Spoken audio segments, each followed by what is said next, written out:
Hi, and welcome to Dip In and Out with Lucy, the podcast that opens up the discussion around domestic abuse. You can find all the podcast, blogs and guest blogs now over at my website, ydom.co.uk.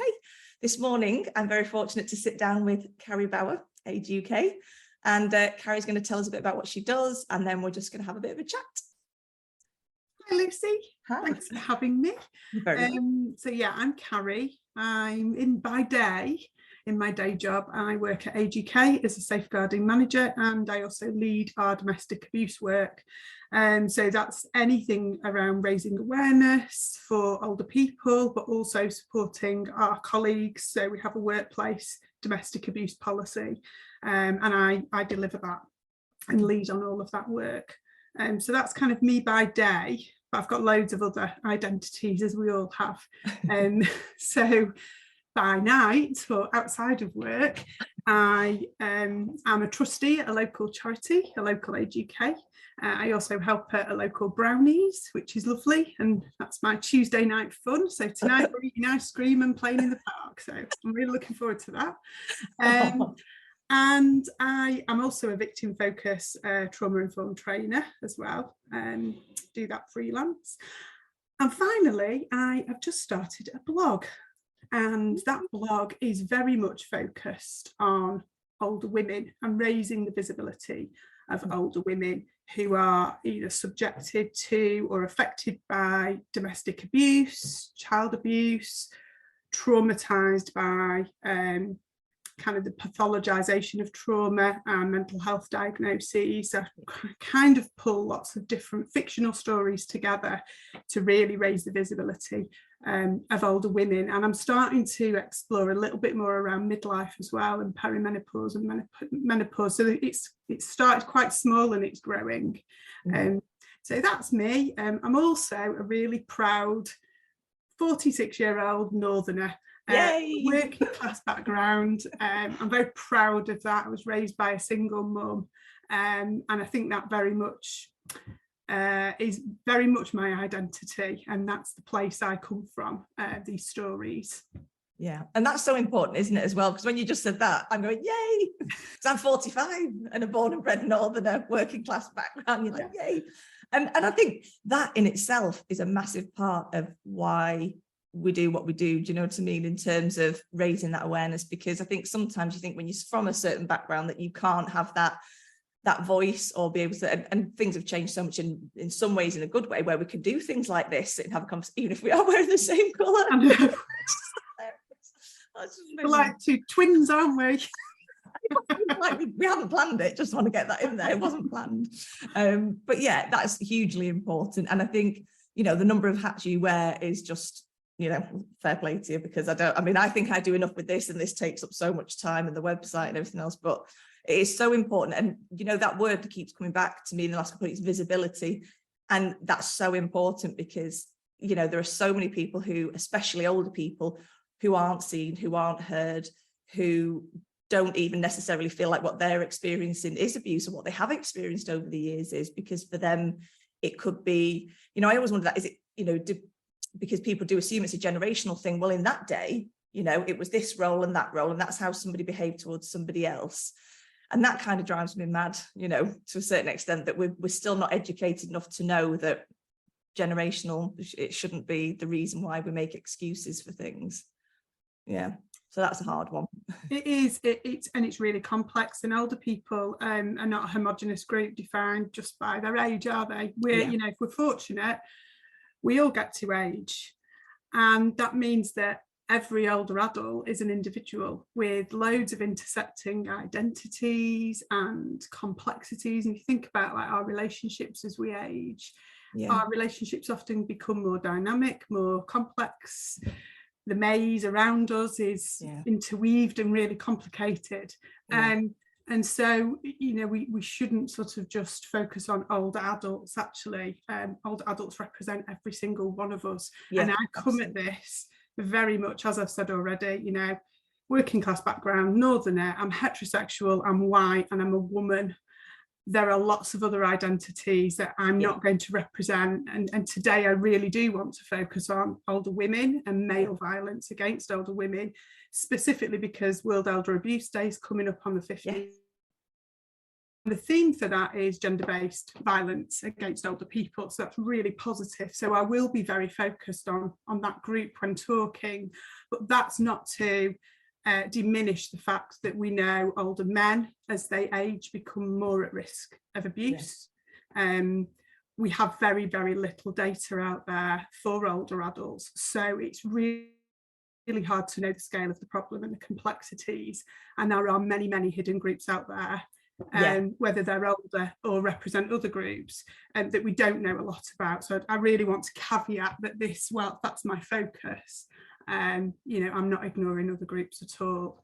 But yeah, the blog and World Elder Abuse Day is very much about gender-based violence. Yeah, absolutely. And I think that's, you know, in itself it's such a tough one. I mean, I've obviously worked with different age groups myself, and sat in on groups with different age groups, and it is a minefield. It's an absolute minefield in terms of how, again, you know, we look at things in terms of that stiff upper lip, and we deal with things and we just move on. And, you know, my parents would have just not discussed it. You know, we don't have those kind of conversations. And I think, you know, a lot of the time when children leave home as well, you know, oh, they've just got empty nest syndrome, or they've just got this. Well, actually, and I'm finding, probably as you are, when you say about getting older and talk about perimenopause and things, you actually find your confidence. You know, you find your voice, you find the fact that you think, God, in my 20s, I never would have done this. I never would have spoken out the way I do and feel the way I feel. But I think you do develop that confidence. And I think if a lot of people and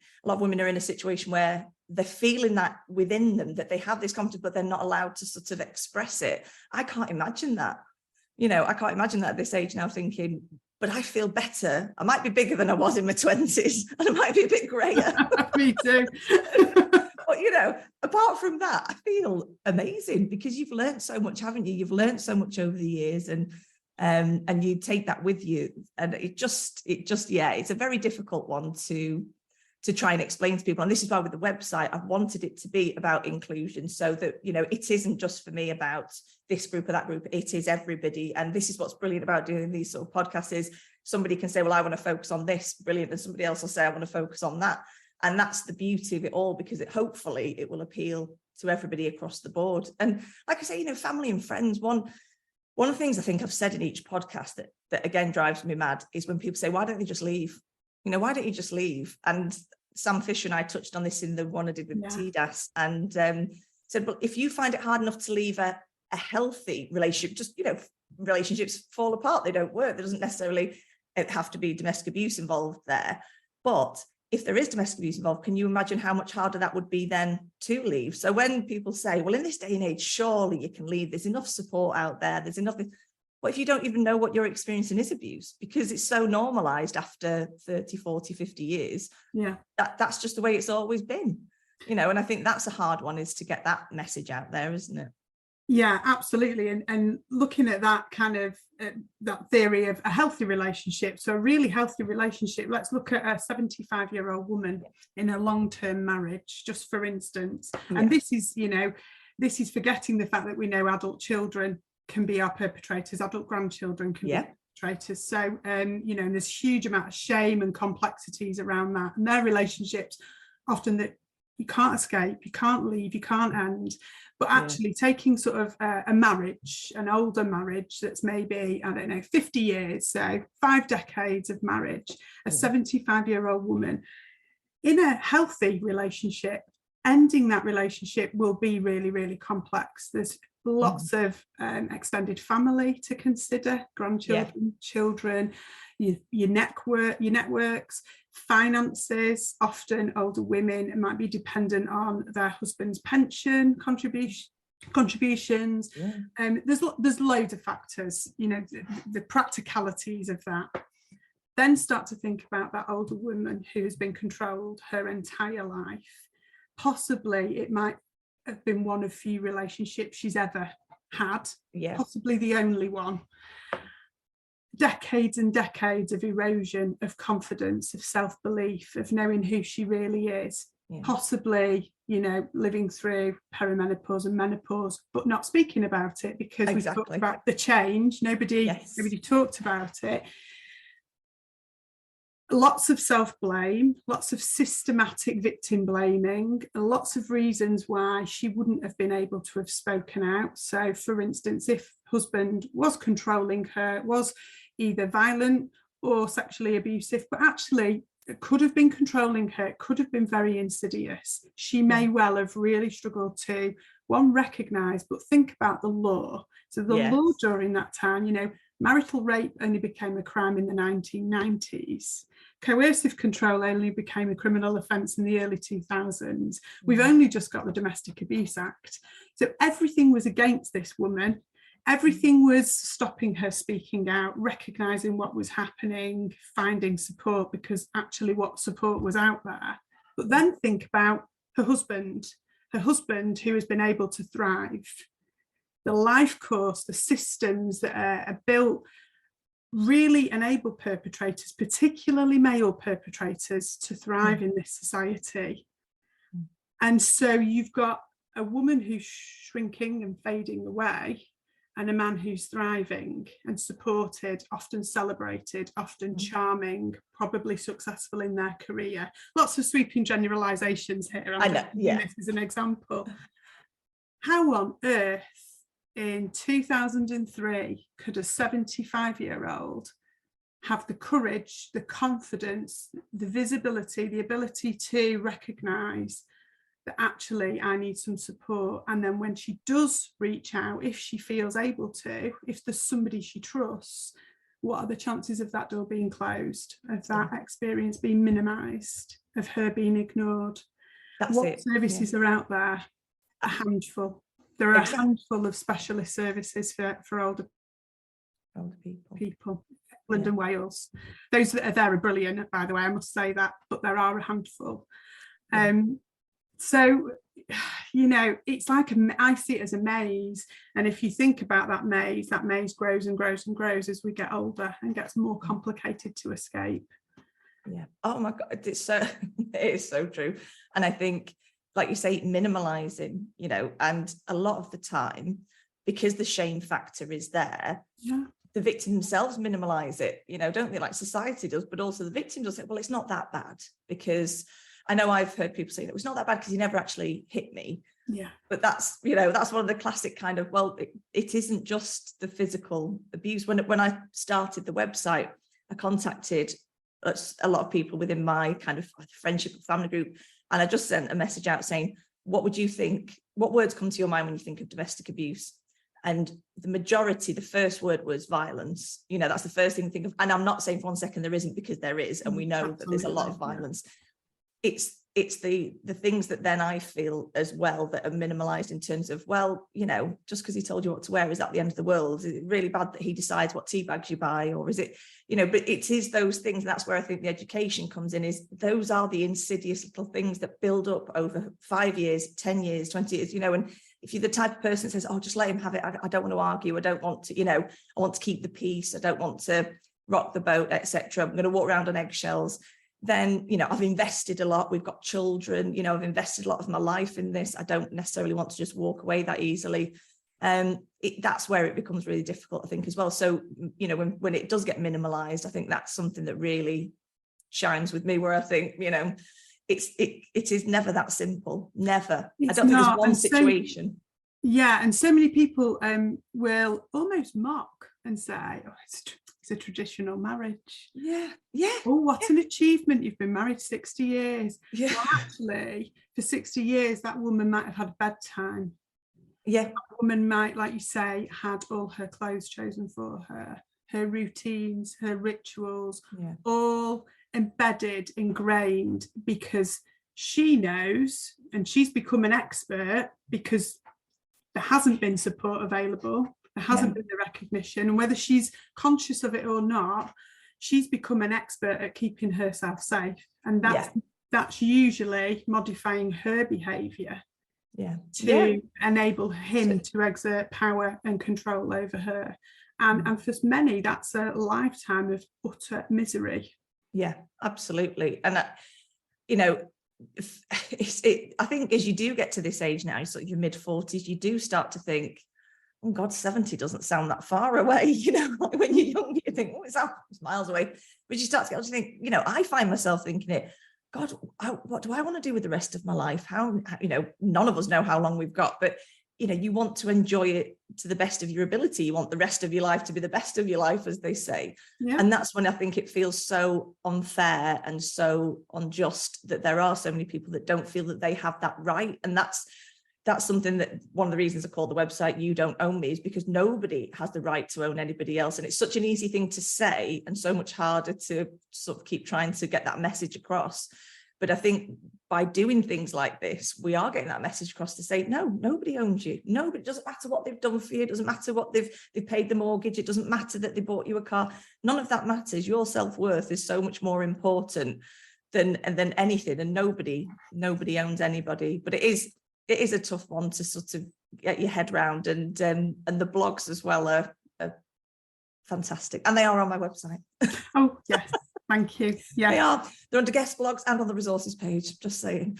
Thank you. Still managing that website. Don't actually know what I'm doing half the time. I press buttons that I shouldn't, and it's all, well, I think this is where it doesn't matter, does it? It's about getting your message out there. And we're both really similar like that. Like, right, well, we've got these websites and we're just good. But that's the beauty of it, you know, when you've got that freedom. And I think that's something else that, you know, when you are allowed and you are free enough to do what you want to do and just go for it. How many more people could be doing this, could be getting that message out there, could be giving that level of support where you say, well, actually, I don't know where to go to support. I look on the internet, there's a website where you can go and you can look for anything from older abuse to children and young people to BAME community to LGBTQ plus, you know, there's everything there, and that's what there needs to be. But I think in a way as well, it's got to be done in a way that isn't intimidating and frightening. And I think that is a big one, because a lot of the time when somebody hears the words domestic abuse, it's kind of like, oh, don't want to touch that with a barge pole. Oh, no. You know, and I think that's why a lot of people do, you know, keep quiet and don't say anything, is because there is that stigma. And I'm not sure what the answer is to that in terms of how we, and, you know, how do we break down those barriers? How do we talk about it in a way that, and I say this, and I don't know, sometimes I think some people agree and I think some people disagree, but I say, you know, we used to not be able to talk about mental health because that had a stigma attached to it. Now we talk about mental health in a way that's healthy in terms of, you know, people can go and get support and there is more support out there. But I feel like, why can't we talk about domestic abuse? Not in the same way, but to the same extent. Why can't we have that conversation? Why can't we all be having that discussion about domestic abuse? And it's those two words that seem to just, you know, make people run a mile. Yeah. And it's, I'm a great believer in naming it what it is, calling it out, not kind of softening the edges. I think particularly when we talk about older adults, we soften the edges and call it something else, like elderly abuse.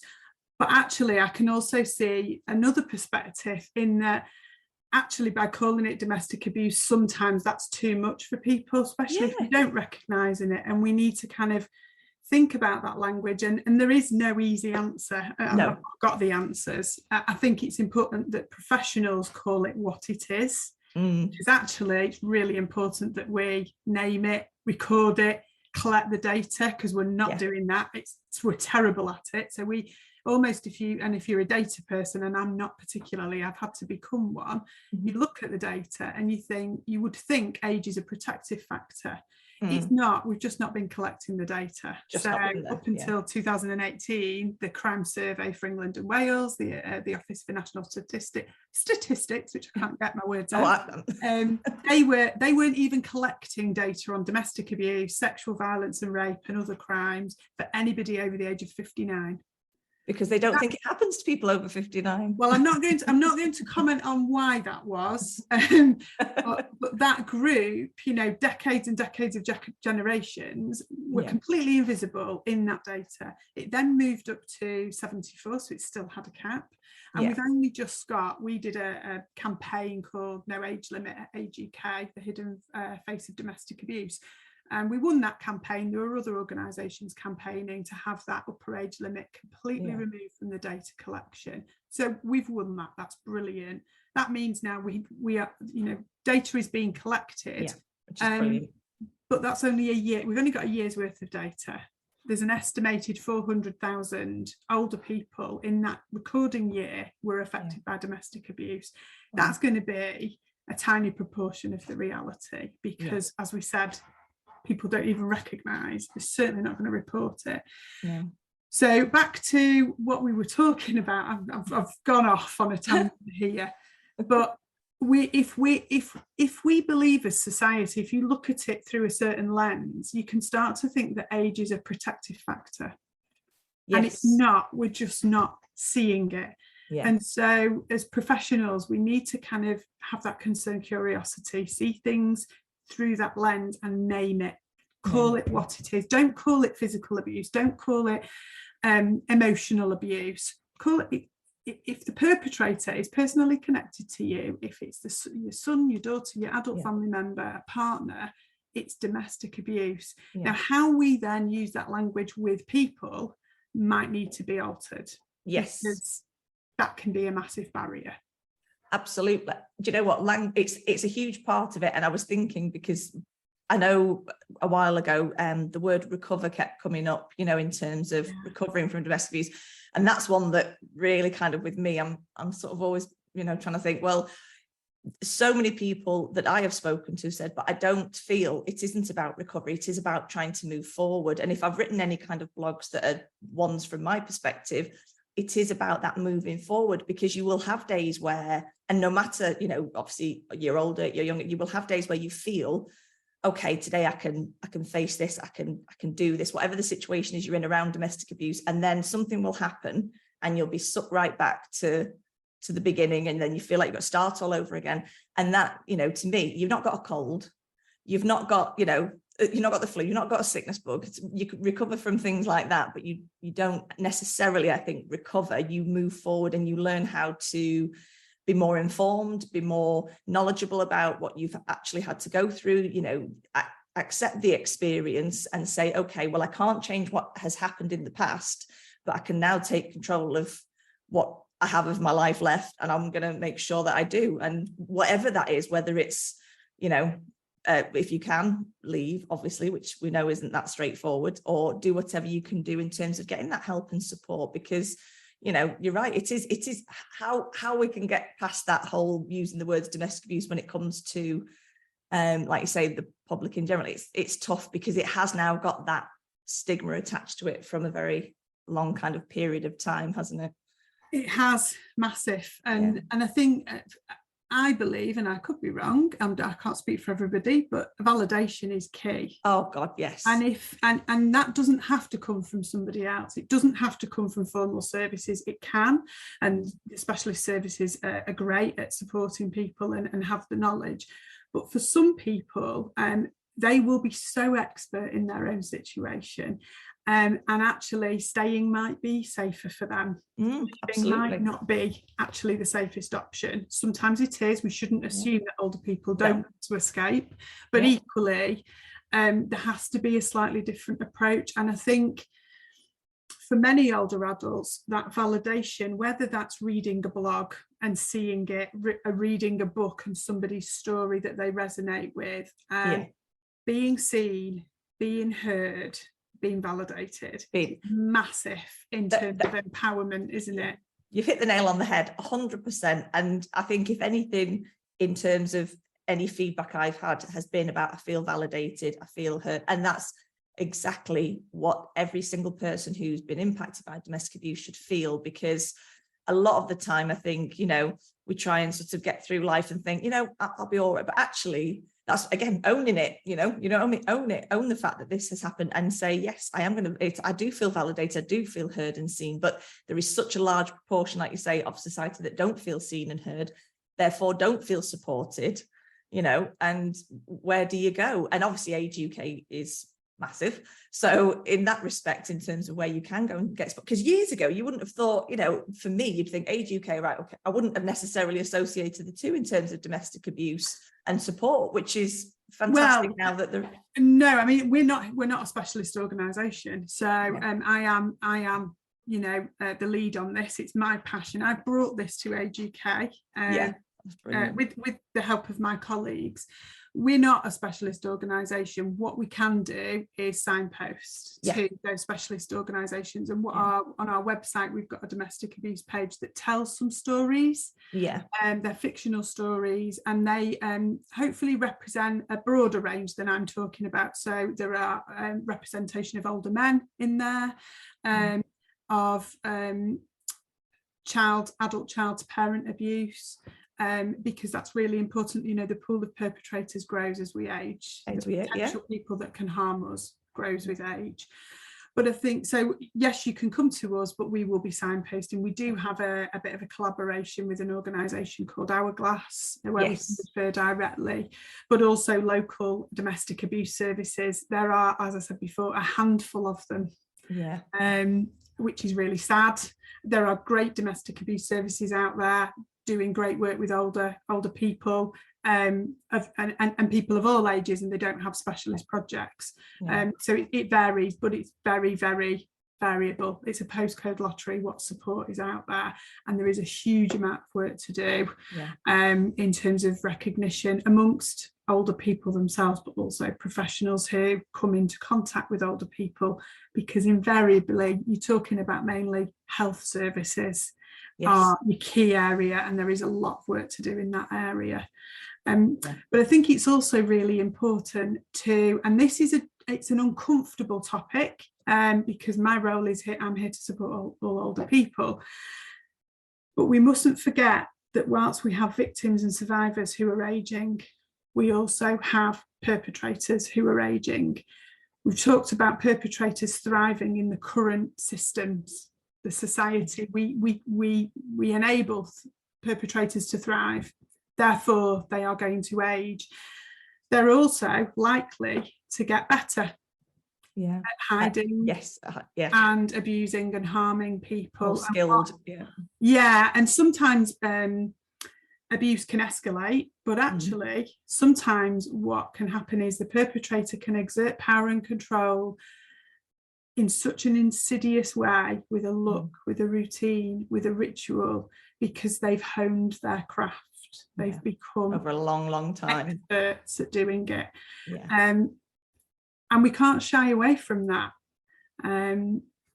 It's really important that we recognise that and don't just focus our attention on victim survivors. That is such a good point, because, you know, I'm sitting here thinking we don't think of the perpetrator agent, and they could have had a very sort of, you know, professional career. They could have been quite high up within their professions, which a lot of the time, you know, from my personal perspective, I feel it's very much a hide in plain sight. You know, we all know that. We've seen things on the news over the recent years where professionals are able to use their role as a kind of cover, if you like. And not only, as you say, it just gives people more opportunities, perpetrators more opportunities to hone that skill. And it is, you know, I remember somebody years ago saying to me, a domestic abuse advisor years ago, saying, you know, the word cunning. And I remember thinking, that's so true, because, you know, a perpetrator is very cunning, you know, like you've just said, now by a look, or a, you know, look at the watch or something like that, or just the glance over. It's very, you know, most of us wouldn't even think to behave like that. It wouldn't cross your mind, because you're not a perpetrator, but because they are very cunning and they are very, you know, able to do those things and slip it into kind of, that's where it is very difficult, I think, when, you know, going back to the idea of what is domestic abuse. Well, yeah, it is a good question these days, because it is so many different things, and it's huge, and it is a massive area that, you know, I mean, this is such a small part of it, the website, but if it is something that somebody can go to, if they don't feel like they know where there is support services, they can listen or watch something like this and go, okay, they look like two normal human beings that I can. You might be wrong. Yeah. I think doing what we're doing, we're clearly not normal, are we? But, you know, and I think because when you are passionate about something, it comes across. And if it is there for people to be able to watch, to be able to go, do you know what? They're normal and they're talking about this. So why can't I talk about it? Why can't I find somebody to talk to? Okay, now I'm going to go. I don't want to stop there. I'll go read a guest blog. I'll go and find something out. And that's really what I want with the website, hopefully, is it will just become a really useful resource. And the signposting, eventually, hopefully, the resources page, the guest blogs, it will just build and build and build. And more professionals from every area to be able to say, look, this is, you know, what we do. This is where you can get support. We can signpost you here, and know that it's actually, you know, we can have websites about everything else. Why not about domestic abuse, and having a conversation about it in a way that isn't hopefully intimidating or scary. That's why I've tried to put some of the personal blogs to a certain extent in, to show that, you know, we are human beings. It can happen to absolutely anybody. So, you know, hopefully that will come across over time, but we shall see. And like, give everybody a voice. We can, you know, I think for years I was so scared about speaking up. You know, I think back about like kind of the child I was, and I was like, you know, I had a twitch. I didn't do public speaking. The thought of speaking out here, and now loads of people say to me, oh my god, you love public speaking, you love talking about the top. I've found my topic, I found my passion, I found my voice. Absolutely. You know, and for years the thought of standing up or speaking here in front of somebody would have just filled me with dread. But I think when you find something that you've got to say, you should be given those platforms to say it. And even if you make mistakes, even if your words get all jumbled up, absolutely, you know, say it. And I think seeing women like us who normal hopefully will give other people a voice, whether they do this or speak to their friends or speak to family or just speak to colleagues. I think silence is the biggest gift, isn't it, to perpetrators? Silence. Absolutely. And I just have to say sort of things like the COVID pandemic, after COVID, this kind of, what we're seeing now, the social care crisis, the cost of living care crisis, they are all gifts to perpetrators. We are literally giving them the tools to exert power and control, and particularly older people. When we think about the messaging during COVID, the fact that we're really struggling to get social care for people who need support, and that's not just older people, that's anybody with a care need. And then you think about the cost of living crisis. We're silencing victim survivors more and more and more, and we're gifting perpetrators more and more and more. And there's so much interconnection with those issues as well. This isn't a siloed issue. It's just so complicated, isn't it? It can feel very overwhelming. And you know what?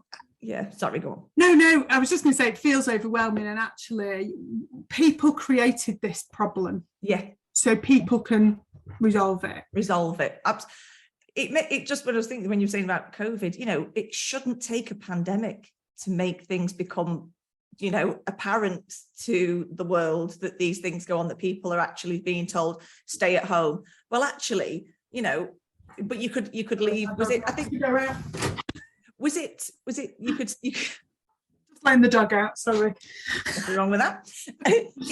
if you had to say mental health problems, you could, but I think only later was it mentioned that if you were experiencing domestic abuse, you could. But then that kind of makes a mockery of it for me, because it was, so it's that straightforward, is it? Because if that was that easy, it wouldn't take a pandemic for somebody to leave. Saying in the middle of a pandemic, well, you can go. Oh, thank you. Thank you very much. It's good of you. If only it was that straightforward. Exactly. And it isn't. And that just proved the point that if it takes a pandemic to raise concerns over, say, older people who, we need to think about that. The living, you know, like you say, the social care, everything just became apparent. But it shouldn't take something so serious and so devastating to so many people to raise awareness of something that has been going on for a very, very, very long time. And if you think about it, you know, there's almost this and we're realizing now that, you know, COVID was a collective shared traumatic event for many people, and we're starting, you know, 3 years later, we're starting to see the aftermath, the impact it's had on people. But if you think about domestic abuse in the same way, you know, it doesn't end at separation, at escape. It can get worse. I know, you know, post-separation abuse, it's huge. But even if the abuse stops, the impact of that trauma lasts a lifetime. And if people aren't validated and heard and are just expected to get on with it, that leaves that lasting legacy, doesn't it? Absolutely. And that's something that for me as well, another reason I started the website, well, the main reason really was because, you know, a lot, if you can find support for a start. So if you can find support that is right for you, whether it's a group support, whether it's counselling that you may be able to get through your, local charity, something like that, that you can get from a support service, it will only last for a number of weeks because they only have funding for that amount of time. So for me, it was sort of sitting there going, well, so okay, so you have 6 weeks and that's wonderful. And you've then, talked about things you maybe only opened up in the last week or something. And then all of a sudden that's gone. So where is, do you then find that people obviously are then re-referred back into support services? They go back to the perpetrator. It opens up another sort of kind of worms in terms of what do you do if you've been lucky enough to find support and it ends? What do you do then? And again, I think that's where this comes into play, where actually these are all resources. These are all people who are professionals who can offer some information that could help. For example, somebody could watch this and think, I didn't know I could get support. Oh, right, I'm going to go and look now in my local area. It might mean I have to go a bit further out, whatever. But in the meantime, there might be something there. But that sort of always drives me crazy is, there isn't that funding there, unfortunately. There is, but it's only for a limited amount of time. And then it's, what do you do then? Go back again and start, because it is something that will be with you for the rest of your life, regardless, like you say, whether you've managed to leave and, and it hasn't escalated and hasn't become high risk, then obviously you still have that trauma, you still have that impact of what has been happening to you systematically for a very, very long period of time. And, that support is needed. And so many people are going to need it. And, you can go down the private route, but we can't all afford that. We can't all afford to go. And what do? Who do you go to? Do you go to this type of counselling? Do you go to that? Everybody's different. It's so difficult, isn't it? It's a real. It is. And actually, in my experience, and again, can't speak for everybody, but actually, just hearing that person, I've had a real privilege. I've had lovely jobs where I've had time to speak to people, to actually listen and acknowledge and validate what they're telling me. And I am amazed at how many people say to me, you're the first person that has actually heard me and heard what I'm saying, hasn't assumed I've got a mental health condition or that I should not be believed, or thinks I should just move on and that was in the past. Actually, he's just sitting with this with me, and I'm not a therapist. I'm not going to speak to that person probably ever again. But just being validated is massively empowering, and almost reframing it back to that person to say, actually, what you've been through was really harmful. And was really awful, and no wonder you feel the way you do. That's completely rational. There's a huge amount of empowerment just in those few words for that person, and that might start them on a journey of whatever that might be. So for some people it might be self-help, it might be learning, growing, developing knowledge around the topic, it might be going into activism, and doing all sorts of wonderful things, which lots of people that I know are doing, you included. And then for others it might be therapy, or it might be specialist services. So there's a range of options, and sometimes the kind of traditional route might not always be right for that person. Remembering particularly older people who've possibly been subjected to or experienced abuse for a very long time. They're the experts, they know their situation best, but being able to kind of articulate it is something else. And sometimes that needs to be with a stranger. It sounds bizarre, doesn't it? But sometimes you do feel safer, I suppose is the word, talking to somebody that you don't know, because I've had experiences of people and say, I know, and that drives me mad, because I think, no, you don't. You don't, because and I always say this, every situation is unique to that person, 100% unique. Never ever for somebody to think, there may be similarities. I always think that, there will be similarities. There'll be things where you can say, if you're in a group situation, oh yeah, I understand that, or yes, I understand that. But it's never going to be identical, because each situation is so unique to that person, and they have every right to feel, like you say, validated in the fact that that is their experience. It's not mine, it's not your, what I mean? It's not our experience, it's their experience. And they have every right to feel safe in talking to somebody about that. And you're 100% right. Then the empowerment comes, Because once you actually vocalize it, and once you actually start to think about it and go, oh, actually, yeah, I'm gonna validate this, I'm gonna own this, yeah, okay, then you can start to feel that empowerment, and hopefully there is change. But we need more people to be doing this, to be sitting with people, to be saying, not here to judge, not here to even say anything. If you don't want me to, you just talk to me, and that's fine, and we'll have that conversation, and however you want to do it. And I think that's another big thing as well, is giving a certain amount of control to the victim when you're sitting with them, is to say, I am not going to dictate how this conversation goes, you know. And if say a family member is watching this at the moment in time and thinking, how do I talk if a family member is going through domestic abuse and they want to talk to a friend or family or a work colleague, the best thing I would, you know, from my personal perspective, would be that they give that victim, that survivor, the control themselves over how much they say, when they say it, you know, give them that back, because they've been missing that for so long, you know, give them that. Absolutely. Don't go into rescue mode. Don't try and save them. They don't need it. They're the experts. They know what they're doing.